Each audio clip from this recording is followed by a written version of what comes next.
مش عايزه اي حد يسالني ايه اللي انت بتعمليه ده، ولا ايه المناسبه للي انت بتعمليه ده، لان انا نفسي مش عارفه ايه اللي انا بعمله ده وايه سببه. بس انا هحكي لكم ايه اللي حصل. بصوا كده، ده ايه؟ ده شربات ورد من شركه اها.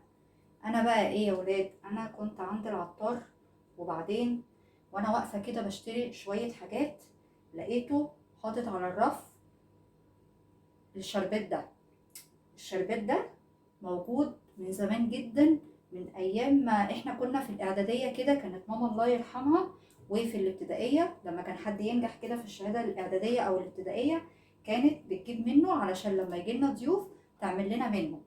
وطبعا كان بيبقى لازم يكون بالموز، فانا كان عندي موز، فطبعا لقيت نفسي كده ايه يعني ريقي بيجري عليه، ويعني مزغلل عيني كده. فقلت لا وماله، هو لازم يكون في مناسبة علشان اجيبه واعمله؟ طب ما انا اجيبه عادي جدا واعمله واشربه واستمتع بيه.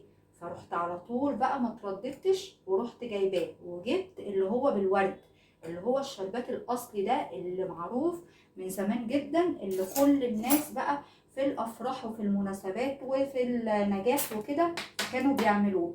فقلت بقى اعمل شوب كده محترم. حطيت كده ربع الكوبايه من الشربات، وبعد كده شويه تلج كده محترمين عشان الحر، وطبعا الموز زي ما قلت لكم. وهعمل بقى شوب كده ايه اروق بيه على نفسي، لان بجد حسيت ان هو كده ايه نفسي رايحه له جدا جدا. ولقيت نفسي كمان في ثانيه، يعني في ذكريات كتيره جدا كده استرجعتها في ثواني. يعني مجرد وانا واقفه كده وبشتريه لقيت نفسي بسترجع كل الذكريات القديمه اللي كانت بتمر علينا وكنا بنعمل فيها الشربات ده.